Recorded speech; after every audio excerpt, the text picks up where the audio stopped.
মানবতা বিরোধী অপরাধের মামলায় অভিযুক্ত শেখ হাসিনাকে দেশে ফিরিয়ে এনে বিচারের মুখোমুখি করতে ভারতের সাথে কূটনৈতিক প্রক্রিয়ায় হাঁটছে বাংলাদেশ। কিন্তু ভারত প্রদর্শন করছে অসহযোগিতাপূর্ণ মনোভাব। এই অবস্থায় প্রশ্ন, শেখ হাসিনার ফেরানোর ঠেকাতে কতদূর যেতে রাজি ভারত? বিস্তারিত ইমতিয়াজ আলমের রিপোর্টে।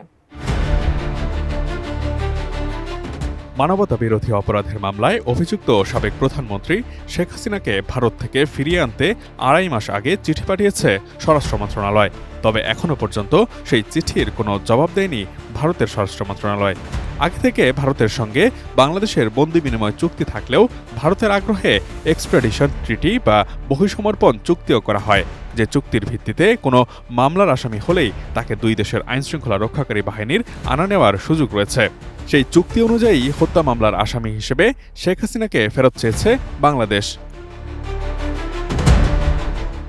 নির্মাণ কাজেও আমি বেছে নেই CSRM TMT 500W, committed for better still। গেল বছর 18ই ডিসেম্বর শেখ হাসিনাকে ফেরত পেতে ভারতের স্বরাষ্ট্র মন্ত্রণালয়ে পাঠানো চিঠিতে শেখ হাসিনার বিরুদ্ধে করা মামলার বর্ণনা দেওয়া হয়েছে।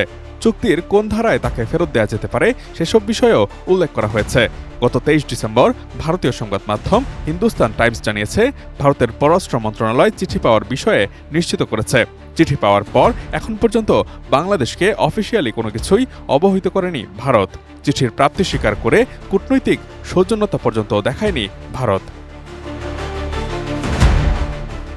এর আগে বাংলাদেশ থেকে 2015 সালে উলফা নেতা অনুপ চেটিয়াকে ফেরত নিয়েছে ভারত। আবার নারায়ণগঞ্জে 7 খুন হত্যা মামলার আসামি নূর হোসেনকে ভারত থেকে বাংলাদেশে ফিরিয়ে আনা হয়েছে। তাই স্বরাষ্ট্র মন্ত্রণালয়ের একজন কর্মকর্তা জানান, বহিঃসমর্পণ চুক্তিতে যেসব ধারা রয়েছে সবগুলোতেই শেখ হাসিনাকে দেশে ফিরিয়ে আনার সুযোগ রয়েছে। কিন্তু ভারত যদি ফেরত দিতে না চায়, সেক্ষেত্রে তারা যে চুক্তিটি করেছে সেটিরই লঙ্ঘন হবে। এক্ষেত্রে বহিঃসমর্পণ চুক্তিটিই ঝুঁকির মধ্যে পড়তে পারে। এমন অবস্থায় প্রশ্ন জাগছে, শেখ হাসিনাকে বাঁচাতে কত দূর যেতে রাজি ভারত?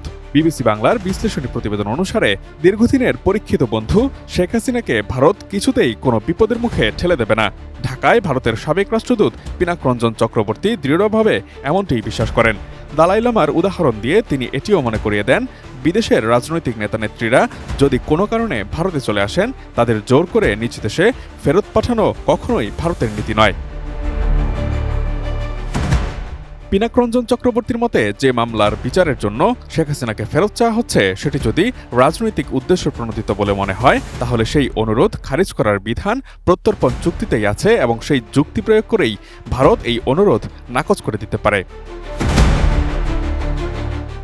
শেখ হাসিনাকে বাংলাদেশের রাজনীতিতে প্রাসঙ্গিক রাখতে অবশ্য ভারত নীরবে ভূমিকা রাখছে।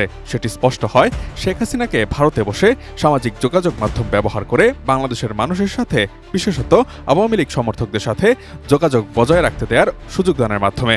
এর পাশাপাশি দিল্লিতে সিনিয়র কূটনৈতিক সাংবাদিক নয়নিমা বসু বিবিসিকে জানিয়েছেন, ভারতের প্রধানমন্ত্রী নরেন্দ্র মোদী আর জাতীয় নিরাপত্তা উপদেষ্টা অজিত দোভাল ছাড়া আর কেউই দেখা করার সুযোগ পাচ্ছেন না শেখ হাসিনার সঙ্গে। এ থেকেও স্পষ্ট শেখ হাসিনার নিশ্চিদ্র নিরাপত্তার ব্যাপারে কতটা সজাগ ভারত এবং বাংলাদেশ ইস্যুতে শেখ হাসিনা তাদের কাছে কতটা গুরুত্বপূর্ণ। ভারতের ক্ষমতাসীন এবং বিরোধী উভয় দলই যেহেতু স্বীকার করেছে শেখ হাসিনা তাদের অতিথি, তাই শেখ হাসিনাকে বাংলাদেশে ফেরত পাঠাতে ভারতের ভেতর কোনো রাজনৈতিক চাপ নেই। লন্ডন ভিত্তিক লেখক ও বাংলাদেশ গবেষক প্রিয়জিৎ দেব সরকার মনে করেন, জঙ্গিবাদীদের প্রাইম টার্গেট হিসেবে শেখ হাসিনা থাকায় তার নিরাপত্তার ব্যাপারে ভারত কোনো আপোষ করবে না। শেখ হাসিনার সঠিক লোকেশন কোথায় 7 মাস ধরে তা গোপন রাখতে পারাটাও ভারতের সাফল্য বলেই মনে করছেন তিনি। বাংলাদেশের রাজনীতিতে শেখ হাসিনাকে পুনর্বাসনের চিন্তা ভারতের আছে কিনা এমন প্রশ্নে ওপি জিন্দাল গ্লোবাল ইউনিভার্সিটির অধ্যাপক ও আন্তর্জাতিক সম্পর্কের বিশ্লেষক শ্রী রাধা দত্ত মনে করেন, বাংলাদেশের বর্তমান পরিস্থিতিতে তা আর ভারতের পক্ষে সম্ভব নয়। Imtiaz Alam, desk report, ATN news.